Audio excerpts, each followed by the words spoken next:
I don't care how hard Donald Trump tries. There's nothing that's going to stop the people of this nation from voting. Period. And when America votes, America will be heard. And America's heard. I believe the message will be loud and clear. It's time for Donald Trump to pack his bags and go home.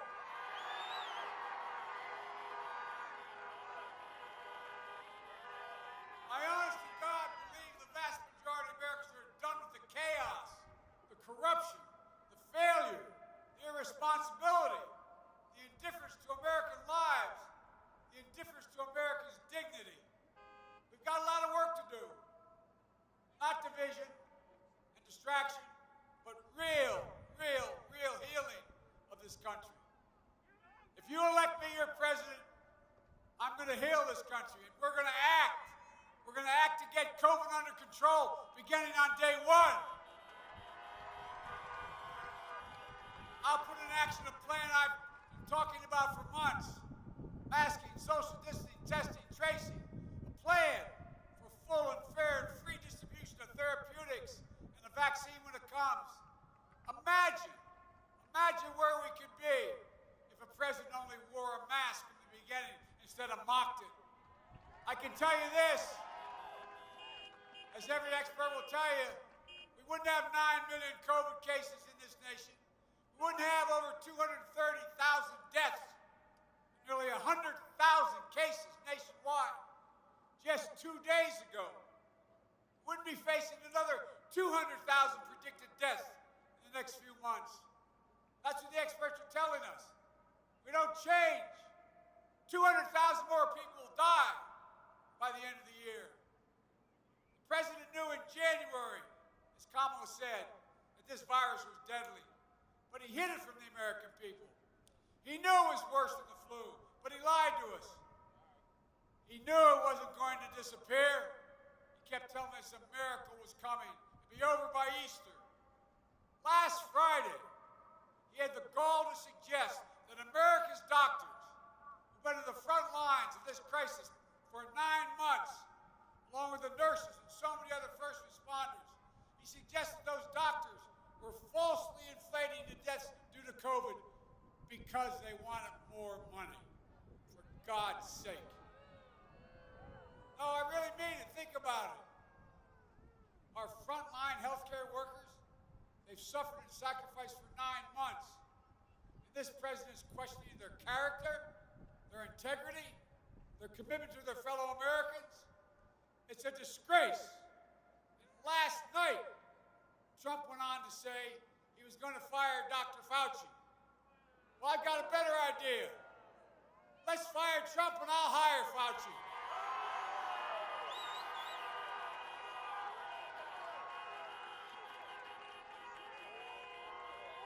Think about it.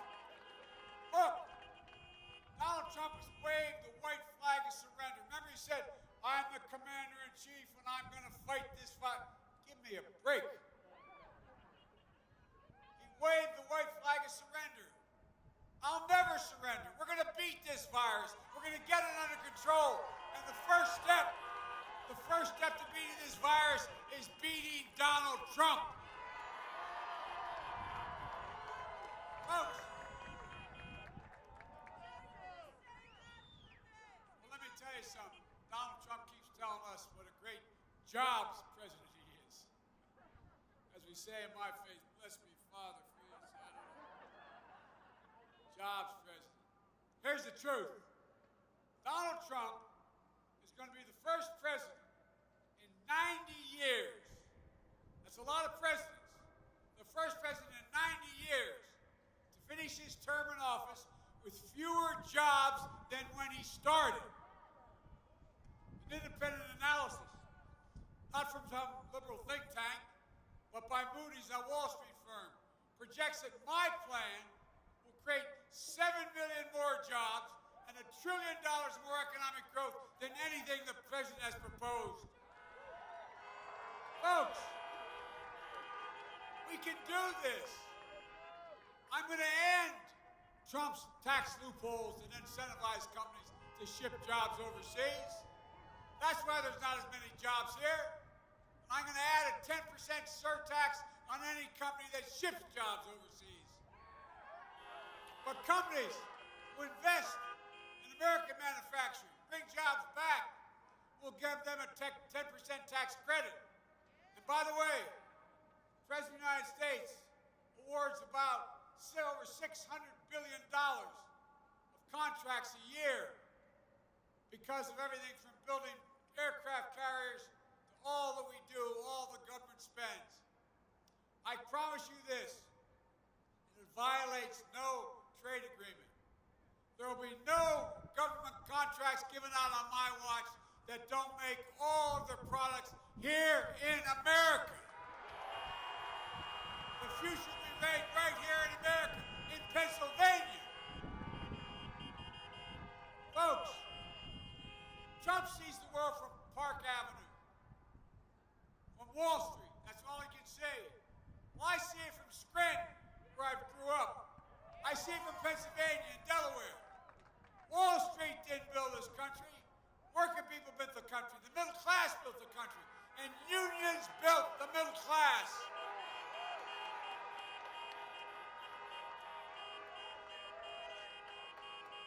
My dad used to have an expression. He said, Joey, the only way you can deal with the abuse of power is with power. Well, the only outfit that can deal with the abuse of power of corporate America is union power. That's the only way it can be dealt with. And I warn you all, if I'm elected, you're going to see the most pro-union president in American history sitting in the White House.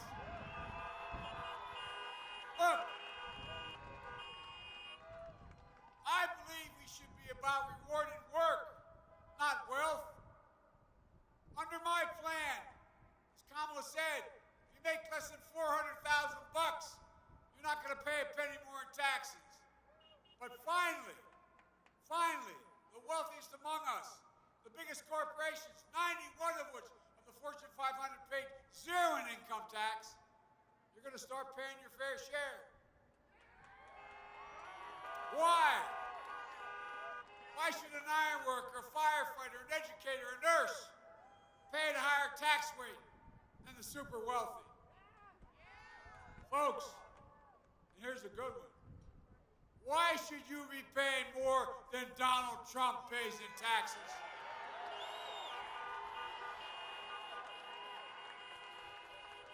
New York Times said he paid $750 in taxes one year. Guess what? When they asked him about it a little before that, he said the reason he only paid that is because he was smart. He knew how to game the system.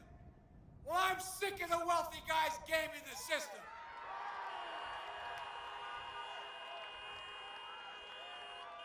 Most are willing to pay their fair share.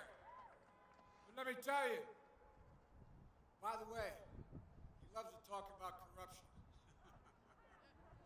Oh, my Lord. He loves to talk about corruption.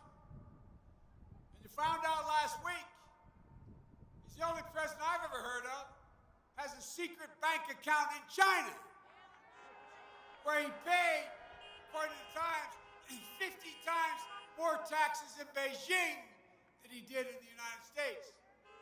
Folks, as my mother would have said, enough is enough is enough. Look, we're going to have to protect health care as well. Trump and the Republicans for the last 10 years have been trying like the devil to eliminate the health care plan. By the way, because of economic policies and so many companies going out of business, 10 million Americans have already lost their health care. And now Trump and the Republicans, they jammed through a Supreme Court nominee for one overwhelming reason.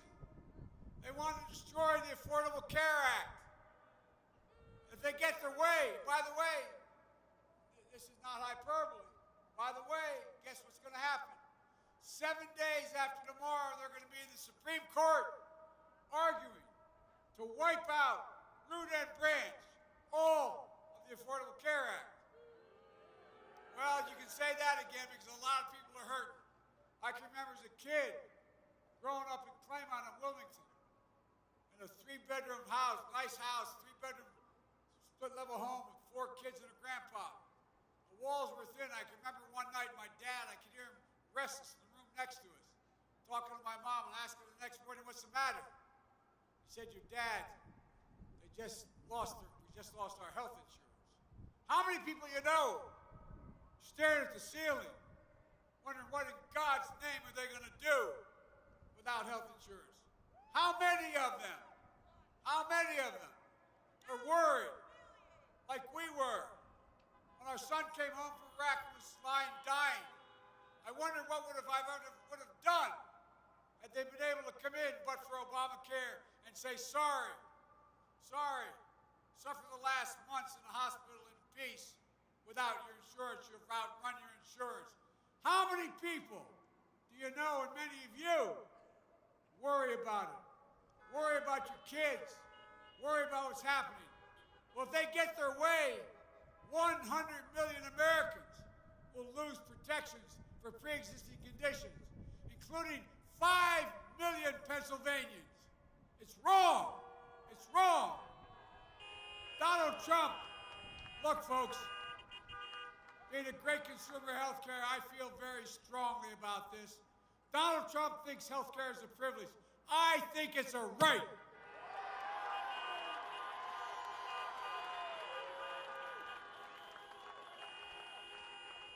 I'll not only restore health care, I'll build on it. You can keep your private insurance if you have it, or you can choose a Medicare-like option. We're going to increase subsidies to lower your premiums and deductibles, out-of-pocket spending, surprise billings. How are you going to do that? Because Trump and his buddies are going to pay more taxes so you don't have to do more. And we're going to reduce, if it didn't sound so strange, I wouldn't even explain. You're going to reduce prescription drug costs by 60%. You know how? By making sure Medicare can negotiate with the insurance companies for the cost of drugs.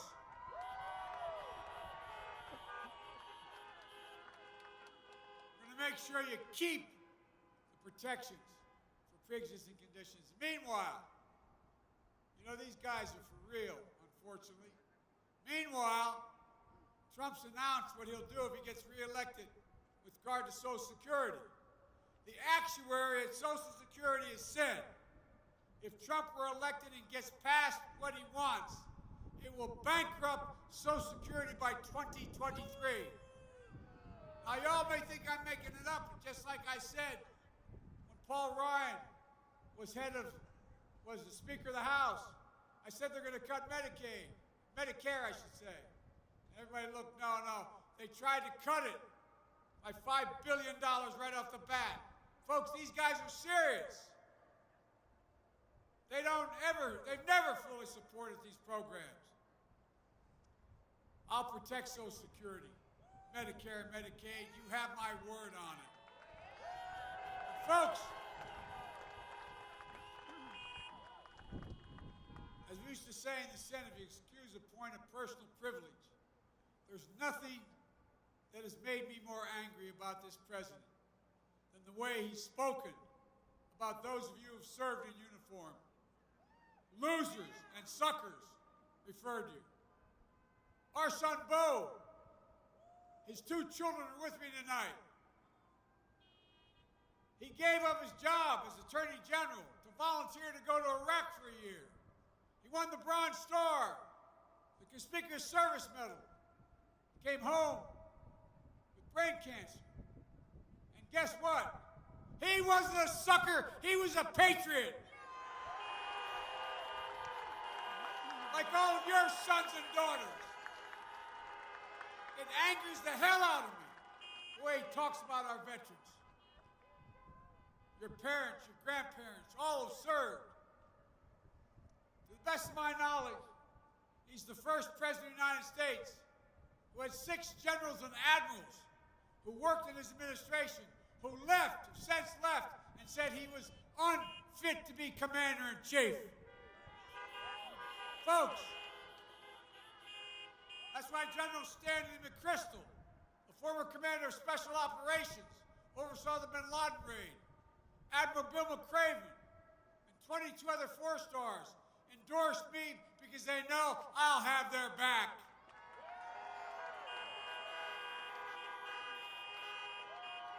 It's not happened before. Trump likes to portray himself as a tough guy, the macho man. Wouldn't you like to have a shot? Anyway, the macho man. When's the last time, and he says people listening because he's tough around the world. When's the last time you ever heard of a president of the United States literally being laughed at out loud by world leaders when he spoke at the United Nations? So much for listening to him. When's the last time a president of the United States met with the NATO leaders at the NATO summit? Other world leaders, chancellors, presidents, prime ministers.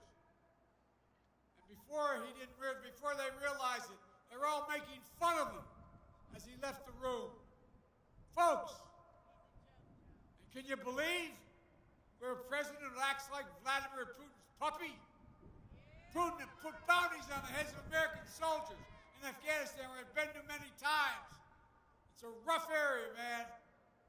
But Trump has talked to him 6 times since then, and he's been afraid to say or challenge him at all. Donald Trump isn't strong, he's weak.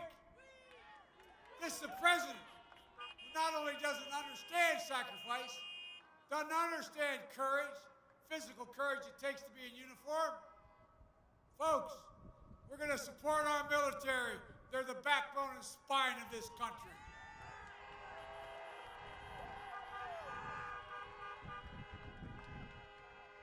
Folks, we have to vote to meet the challenge of the climate crisis. Donald Trump calls it a hoax. I call it about our health and the ability to create millions of good-paying jobs right here in Western Pennsylvania. We can combat climate change with American ingenuity in manufacturing, creating millions of new high-paying union jobs. Let me be clear. I will not ban fracking in Pennsylvania. I'll protect those jobs, period, no matter what Donald Trump says. But I tell you what, I will no longer fund oil companies with subsidies, period. Folks, we have to restore the backbone of this country, but we also have to unify it. Look, we're going to act to deliver racial justice in America. Protesting is not burning and looting. The violence will not be tolerated. But the protesters, a cry for justice. The names of George Floyd, Breonna Taylor, Jacob Blake, Walter Wallace, they're not going to be soon forgotten by me, not by anyone in this country. And they're going to inspire a new wave of justice in America. When I met with Floyd's family, when I went down to Texas, he has a little daughter, 6 years old. I was in the room and I knelt down to talk to her. She looked at me and said, "Mr. Vice President," she said, "my daddy is going to change America. My daddy is going to change America." Well, guess what? We also know that the American people realize we got to change. We also know that justice isn't just about criminal justice. It's about knowing that true justice is about jobs, building wealth for your families. No one should be working 2 jobs to stay in poverty. We need a minimum of $15 an hour minimum wage.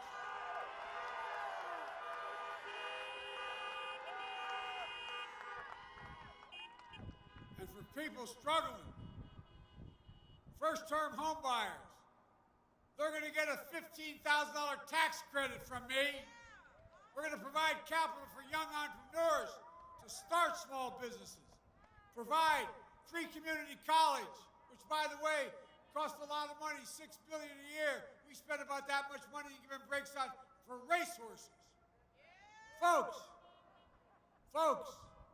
as well as free tuition for students attending state universities if they come from families making less than 125 grand. Folks, we can do this, Pennsylvania. In 2008 and 2012, you placed your trust in me and Barack. In 2020, I'm asking and seeking your trust again. I take nothing for granted. This is a battle for the soul of America. We have to win this. We have to win this together. Bring the country together. I'm proud of the coalition this campaign has built, welcoming Democrats and Republicans and independents. I'm running as a proud Democrat, but I will govern as an American president.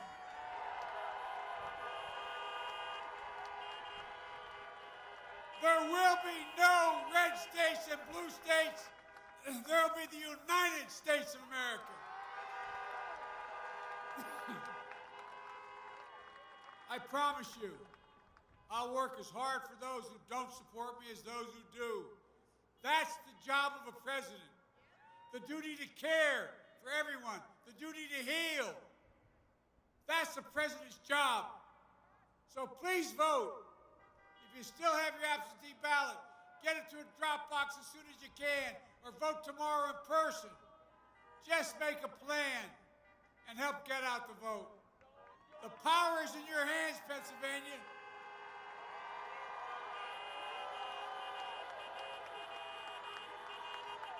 And here's the amazing thing. Here's the amazing thing about this moment in our history. The character of the country is on the ballot. On the one hand, we're facing the biggest threats to who we are and what we believe, what we've seen in our lifetimes. But on the other hand, our future has never been more promising. I've said it many times. I'm more optimistic about America's future today than I was when I got invited and got elected as a 29-year-old kid. And here's why. We're better positioned than any nation in the world to lead the 21st century. In fact, our workers are 3 times as productive.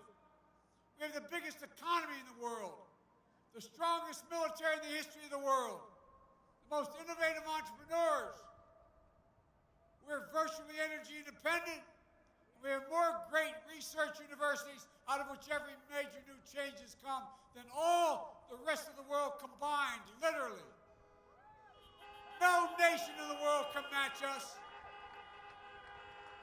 We lead by the power of our example, not just the example of our power. The only thing that can tear America apart is America itself. No one else can challenge us. And that's exactly what Donald Trump has been doing from the beginning of this campaign. Dividing America, tearing us apart, pitting Americans against one another based on our race, our gender, our ethnicity, our religion. It's wrong. That's not who we are. And folks, everybody knows who Donald Trump is. Let's keep showing them who we are.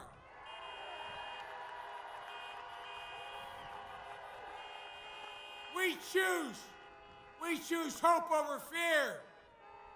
We choose unity over division. We choose science over fiction. And yes, we choose truth over lie after lie after lie. Folks, it's time to stand up and take back our democracy. We can do this. We can be better than what we've been. We can be who we are at our best. The United States of America. God bless you all, and may God protect our troops. Thank you, thank you, thank you. Got to make